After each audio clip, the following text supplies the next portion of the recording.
బెల్లంపల్లి నియోజకవర్గంలోని నెన్నెల్ మండలంలోని అవడం చిత్తాపూర్ నెన్నెలతో పాటు పలు గ్రామాలు ఈదురుగాలులతో కూడిన భారీ వర్షం వల్ల నెన్నెల్ మండలంలో 100కి పైగా గృహాలపై కప్పులు, ఇంటి గోడలు, మరి ఇంటి సిమెంట్ రేకులు నీలమట్టం అని ఎమ్మెల్యే దృష్టికి మండల అధ్యక్షుడు గట్టు మల్లేష్, మాజీ ఎంపీటీసీ బొమ్మన హరీష్ గౌడ్, సర్పంచ్ తోట సుజాత శ్రీనివాస్, పలువురు నాయకులు ఎమ్మెల్యేకి దృష్టికి తీసుకెళ్లారు. తక్షణమే ఎమ్మెల్యే స్పందించి జిల్లా కలెక్టర్, ఆర్డీఓ, ఎంఆర్ఓతో మాట్లాడి అక్కడికి అధికారులను పంపించి అకాల వర్షం వల్ల నివాసం కోల్పోయిన కుటుంబ సభ్యులను గృహాలను పరిశీలించగా విద్యుత్ అధికారులు విద్యుత్ స్తంభాలు పరిశీలించి విద్యుత్ పడిపోయిన స్తంభాలు పునరుద్ధరణ చేస్తున్నారు.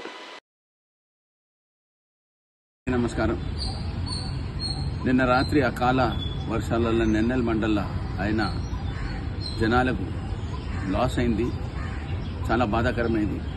ప్రత్యేకంగా నేను ఆర్డీఓ గారిని, ఎంఆర్ఓ గారిని, కలెక్టర్ గారిని ఆదేశాలు ఇచ్చిన ఇక్కడున్న నెన్నెల్ మండల్లో ఎంత లాస్ అయిందో మొత్తం అసెస్మెంట్ చేసి అతి తొందరగా రిపోర్ట్ ఇవ్వమని ప్రజలకు ఒక విశ్వాసం ఇప్పించే బాధ్యత ఉన్నది.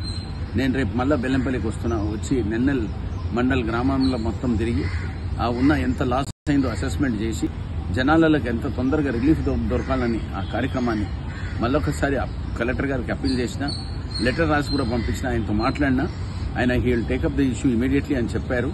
నేను గవర్నమెంట్లో కూడా మాట్లాడి ఈరోజు గవర్నమెంట్లో కూడా అప్పీల్ ఫైల్ చేసి ప్రజలకు ఒక విశ్వాసం ఇప్పించే బాధ్యత కింద నేను టేకప్ చేస్తాను.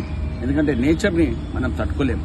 అది క్రియేట్ అయినందుకు మనం దాన్ని భద్రంగా ఉండాలని ప్రజలకు అందరినీ కోరుకుంటూ మీ ఎమ్మెల్యే బెల్లంపల్లి గడ్డం వినోద్.